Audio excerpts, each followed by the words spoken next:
So this week is book week, and I am super excited.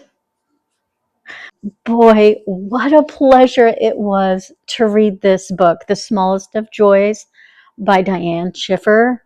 She's on Instagram. If you don't know who she is, you should check her out because all of her posts, all of her videos are just so uplifting.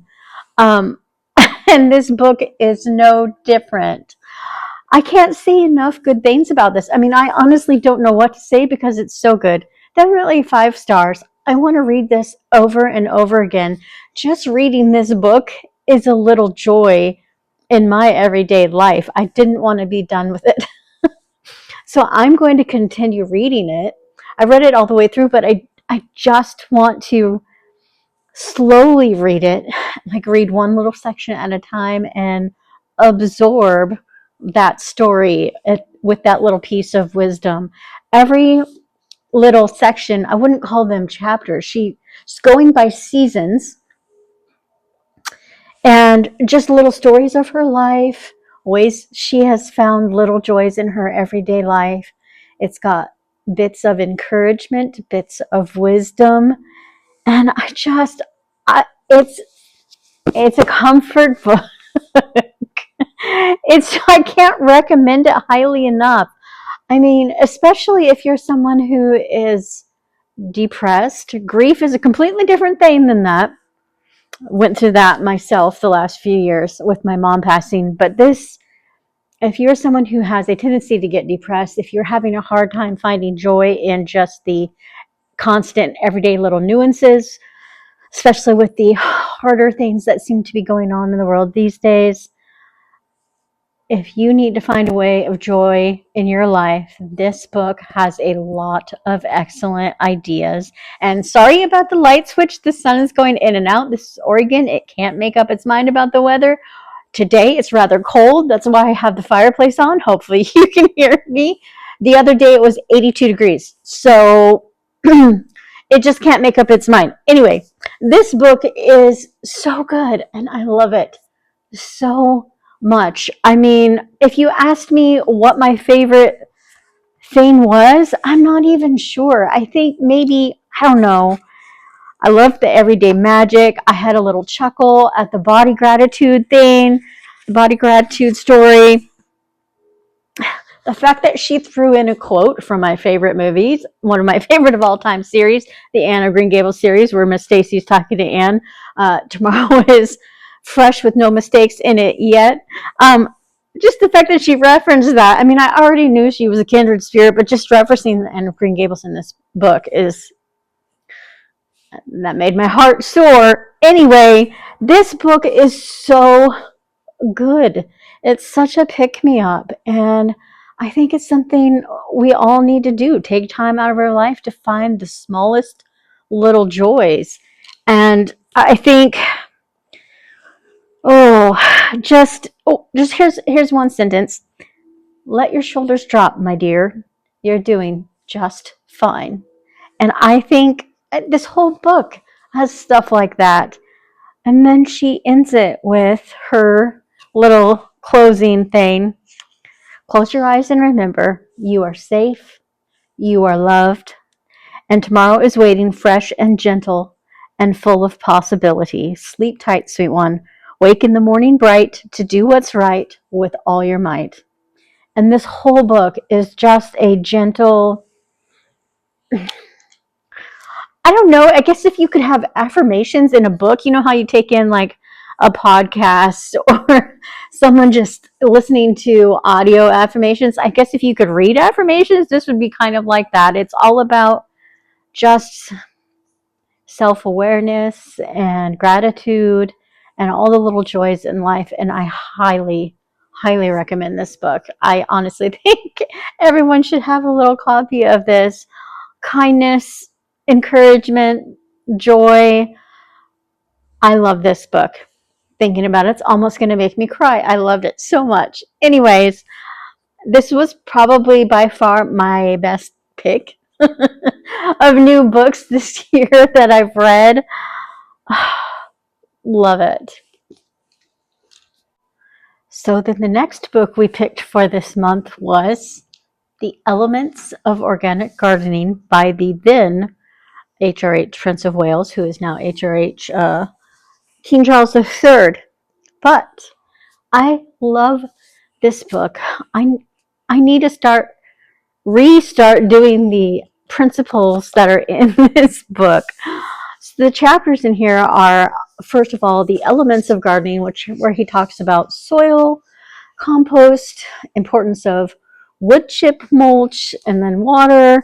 And then he's got a chapter on the informal garden, the ornamental gardens, the productive gardens, which are the fruits and veggies. And his head gardener is Dennis Brown, who's in charge of that. And his quote was, only plant what you're going to use, which is actually what my husband and I have done this year. We're only planting veggies that we are using. We don't normally actually do veggie gardening or anything like that, but this year we thought we'd give it a little try, and we're just planting the stuff that we're using. I want to make leek soup. I've never had it. I want to try it. So I have planted some leeks. We've planted some onions and peppers, red bell peppers. And I'm going to do some pumpkins for some pumpkin decorating. And that's all we're doing, really. Of course, we've got berries. We always will have berries. But anyway, I love this book because, one, I'm in Oregon in Zone 8B. And this in the UK, over in England, they are a similar climate to Western Oregon. Not Eastern Oregon, but the western side of Oregon is a very similar climate to pretty much anywhere in the UK. Their zones are 7 through 9, and we are currently in 8B. It's a very similar type of weather. You never know if you're going to get rain or sun in May and June.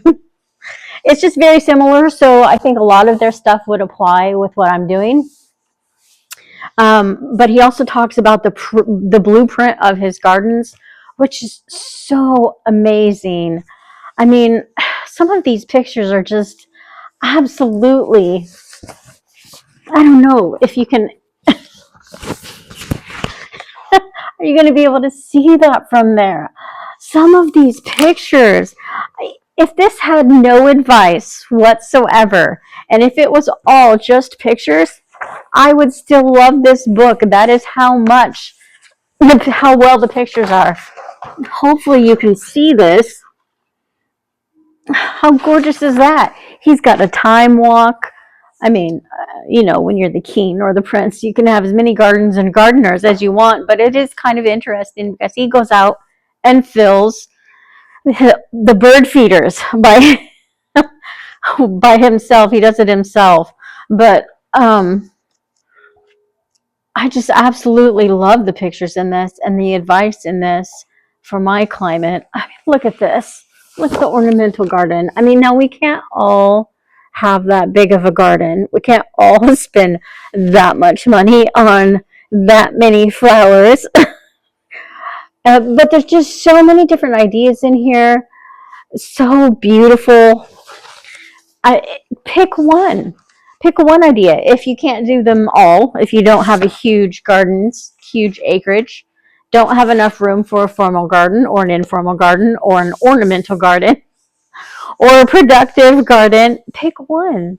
It also has my favorite chapter, actually, which I've read the most, is beginning an organic garden, and it kind of goes through the steps on how to start an organic garden, and I really love that. I love his view on conservation, so I really like this book in all ways about it. The pictures, the aesthetic, the advice, his ideas. I absolutely love it. And if I could go to England and spend a week or two there, I would probably trek through all of the gardens that he has open to the public. I don't know how many of his gardens he has open to the public, but I would try and go and visit as many of them that are open as possible. But that's that one. I hope if you picked this up, you enjoyed that. This month's book picks, maybe one you've all been waiting for, maybe one you have guessed. The Daisy Chain Flower Shop by Lori Gilmore. Now, a few months back, we read the Oh, what is it? I can't remember. My brain faux pas. Brain faux pas. The autumn one. The very first book. Why is that name escaping me? Not the Cinnamon Bun Shop. The one right before. The Cinnamon Bun Shop is the second book of the series. This is actually the sixth book of the series. So we went straight from book one to book six. But I kind of like to read books that take place in certain seasons. And I think this one's taking place in kind of like spring or summer, which is perfect for now.